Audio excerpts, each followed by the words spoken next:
Bonjour, alors la semaine dernière on a vu comment écouter et au programme cette semaine c'est comment parler en partant de soi, en parlant depuis son cœur.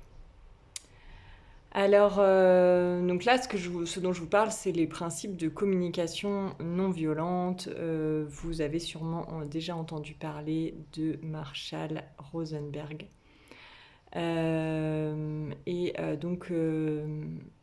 Dans les principes de communication non violente, il y a quelque chose qui s'appelle OSBD. Ça, je vous propose de noter. Donc, O, c'est observation. Je vais vous détailler tout ça, hein. S, c'est les sentiments. B, c'est les besoins. Et D, c'est pour la demande.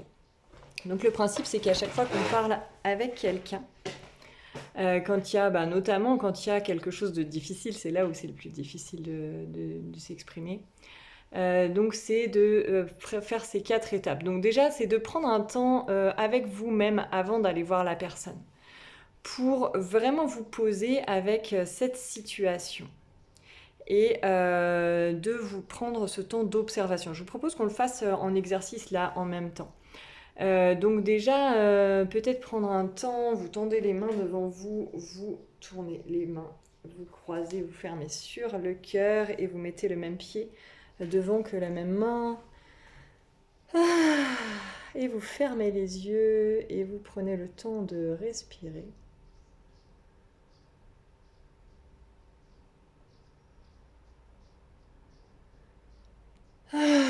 De vous mettre profondément en lien avec votre respiration.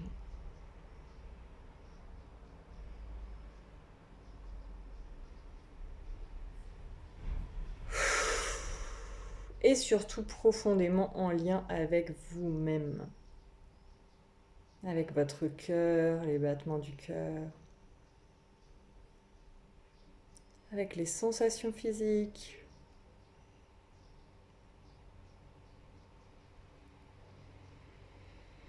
Voilà, commencez dans votre corps. Est-ce qu'il y a des zones de tension?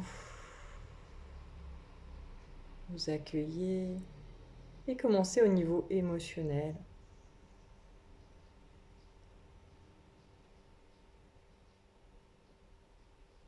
Et vous accueillez tout ce qui se présente. Parfois, les émotions, elles sont un petit peu cachées au second plan. Si vous n'arrivez pas à répondre à cette question, quel est mon état émotionnel, vous pouvez aller à l'intérieur des zones de tension. Comme si vous rentriez par une petite porte. Dans les tensions. Et là, vous allez interroger quelle est l'émotion qui est là. Ok. Voilà, et vous respirez bien. Et puis vous pouvez vous défaire les bras, les mains, les pieds, vous étirer, bailler, faire des sons, vous agiter si besoin. Et puis alors donc on va reprendre cette situation, cette personne à qui vous avez quelque chose à dire, où il y a une relation difficile, des tensions. Voilà, vous placez vos deux mains sur le cœur, vous fermez les yeux et vous imaginez cette situation avec cette personne.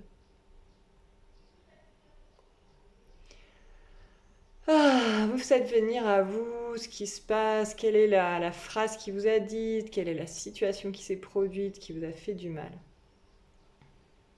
Voilà, vous essayez de faire comme si vous étiez en train de projeter un film pour essayer d'avoir une vision claire de ok, c'est à quel moment, c'est quoi précisément qui a fait ce point d'accroche.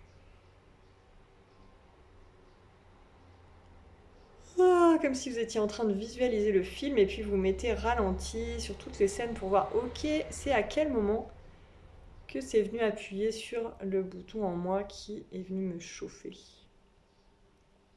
Ok.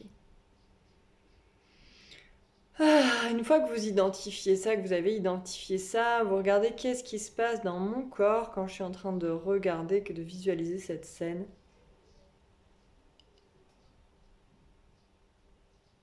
Donc la première étape, là, c'était l'observation. Donc observation, ça peut être par exemple quand tu m'as dit cette phrase,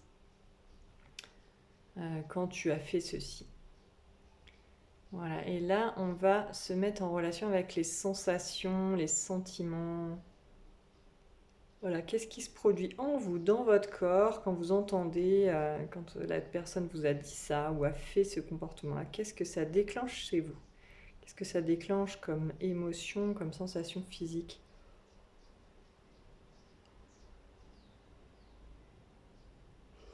Prenez le temps vraiment de voir qu'est-ce qui se passe dans votre corps.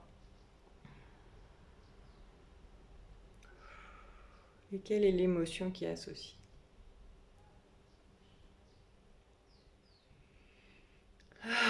Vous pouvez vous aider de prendre un papier pour noter à côté de vous tous, voilà, à quel moment, qu'est-ce qui a déclenché, qu'est-ce qui a déclenché quoi, ça a déclenché quoi dans mon corps et ça a déclenché quoi comme émotion. Voilà, ça c'était pour le S, sentiment, sensation. Et ensuite on va passer au B de besoin.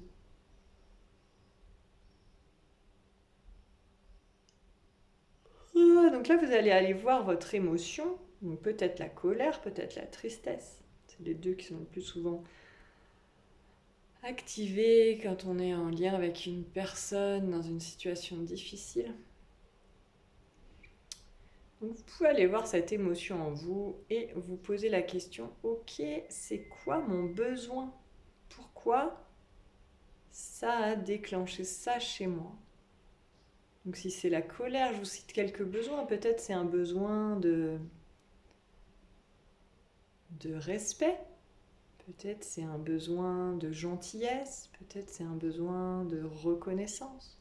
Peut-être c'est un besoin d'écoute. Peut-être c'est un besoin d'empathie. Peut-être que c'est un besoin de paix. Peut-être c'est un besoin de douceur. Peut-être un besoin de calme. Peut-être un besoin de clarté. Peut-être un besoin d'efficacité. Voilà, identifier quel est le besoin qui n'est pas satisfait dans cette situation. Et c'est ok, vous avez le droit. Vous avez le droit d'avoir un besoin et c'est normal que, voilà, c'est normal d'être en colère quand on ne se sent pas respecté. C'est normal d'être triste quand on a un besoin d'empathie ou d'écoute qui n'est pas honoré. Voilà, si vous pouvez vraiment accueillir ce besoin. Et là, à ce stade-là, avant de passer au stade demande, ce que je vous propose, c'est de ressentir. Par exemple, si c'est un besoin d'écoute que vous avez, c'est de prendre le temps de noter sur votre feuille dans quelle situation je me suis sentie vraiment écoutée. Comment c'est quand je me sens vraiment écoutée? Qu'est-ce que ça me procure au niveau sensation physique? Voilà, comment c'est pour moi. Ou bien si c'est un besoin de respect, pareil.